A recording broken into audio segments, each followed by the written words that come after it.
Baik, Assalamualaikum warahmatullahi wabarakatuh. Perkenalkan, nama saya Rizaldi Muhammad Rashid. Saya adalah seorang mahasiswa Politeknik Negeri Jakarta dengan jurusan Teknik Mesin dan prodinya Konsentrasi Rekayasa Industri.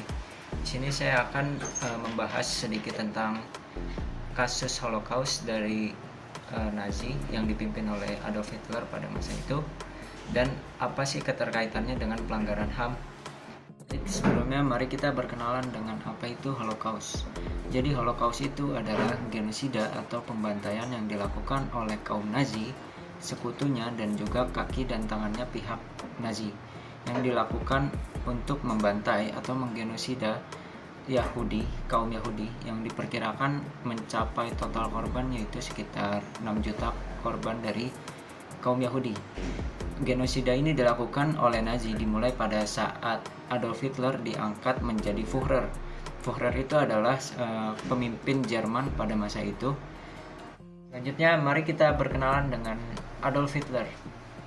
Adolf Hitler merupakan veteran Perang Dunia ke-1 yang pada tahun 1914 hingga 1918 yang naik ke tampuk kekuasaan melalui Partai Nazi yang mulanya bernama Partai Buruh Jerman atau pada bahasa Jermannya Deutsche Arbeiterpartei. Pada September 1919, Hitler bergabung dengan Partai Buruh tersebut dan didapuk sebagai pemimpin propaganda untuk menyalurkan ketidakpuasan rakyat Jerman terhadap pemerintahan Republik Weimar.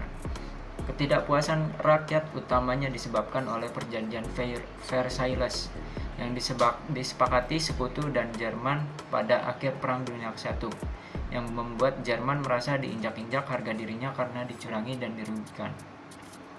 Nah, perjanjian Versailles itu adalah perjanjian pada saat Jerman kalah dengan Amerika, Inggris, dan juga Prancis.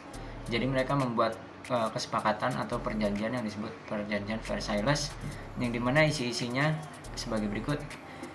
Yang pertama ada Jerman harus menyerahkan sebagian wilayahnya kepada negara-negara lain seperti Prancis, Belgia, Polandia, dan Cekoslowakia. Yang kedua, Jerman harus mengurangi jumlah militernya. Yang ketiga, Jerman harus membayar ganti rugi perang kepada negara-negara sekutu dan lain sebagainya. Kemudian pada tahun 1920, Hitler mengubah Partai Buruh Jerman tersebut menjadi Partai Nazi dan resmi dinobatkan sebagai ketua partai. Seiring popularitas Partai Nazi yang meroket, Adolf Hitler diangkat sebagai Kanselir Jerman atau Perdana Menteri Jerman pada 30 Januari 1933. Hitler dengan cepat mengonsolidasikan kekuasaan dan mengangkat dirinya sebagai pemimpin tertinggi Führer atau pemimpin Jerman tertinggi pada tahun 1934 guna mengembalikan kejayaan Jerman. Kemudian mari kita berkenalan dengan apa itu HAM. HAM itu seperti yang kita tahu bersama bahwa HAM itu merupakan hak-hak untuk membela kemanusiaan untuk bisa mendapatkan kehidupan yang layak. Seperti pada Undang-Undang Nomor 39 Tahun 1999 tentang HAM yang berisi merupakan seperangkat hak yang melekat pada hakikat dan keberadaan manusia sebagai makhluk Tuhan yang Maha Kuasa dan merupakan anugerahnya yang wajib dihormati, dijunjung tinggi, dan dilindungi oleh negara, hukum, pemerintah, dan setiap orang demi kehormatan serta perlindungan harkat dan martabat manusia. Kemudian kita berkenalan dengan latar belakangnya dari kejadian Holocaust. Yang pertama, dilatar belakangi oleh sejarah panjang antisemitisme. Antisemitisme ini adalah paham orang-orang Eropa terhadap Yahudi yang menganggap orang Yahudi itu sering dijadikan kambing hitam atau mereka membenci kaum Yahudi ini, seperti masalah-masalah sosial dan ekonomi termasuk wabah, penyakit, dan krisis ekonomi. Mereka meyakini bahwa itu semua terjadi diakibatkan dari kaum Yahudi tersebut. Yang kedua ada Jerman dikalahkan pada Perang Dunia Pertama oleh tentara gabungan Amerika, Inggris, dan Prancis yang membuat rakyat Jerman merasa marah dan mudah terhasut oleh propaganda. Dan kemudian orasi Hitler pada Juni 1919 yang berkata bahwa kekalahan Jerman disebabkan oleh kaum Yahudi yang berkhianat dan dalam pemberontakan dari kaum komunis. Kemudian ada dampak yang diakibatkan dari hasil Holocaust ini, yaitu yang pertama yang sudah pasti kehilangan nyawa.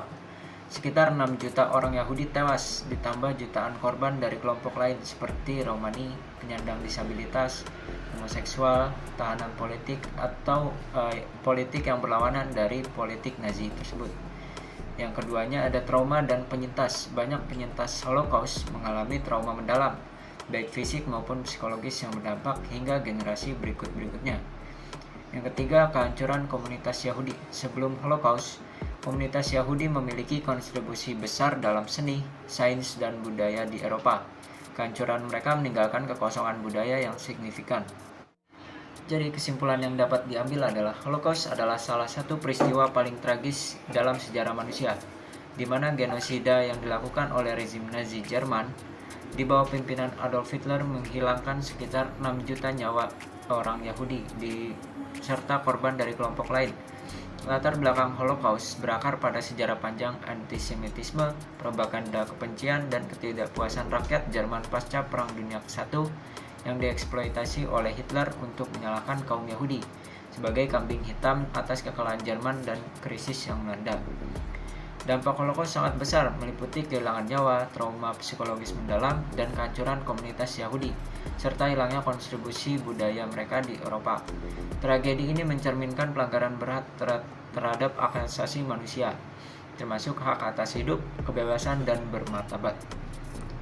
Holocaust merupakan contoh nyata pelanggaran HAM karena tindakan genosida yang dilakukan bertentangan dengan prinsip dasar HAM yang dijamin oleh Undang-Undang Nomor 39 Tahun 1999, yaitu penghormatan terhadap hak hidup dan martabat manusia, penghapusan sistematis terhadap suatu kelompok etnis atas dasar kebencian rasial adalah pelanggaran HAM paling serius yang meninggalkan luka mendalam dalam sejarah kemanusiaan dan menjadi pengingat bahwa diskriminasi, intoleransi, dan kebencian dapat membawa kehancuran besar.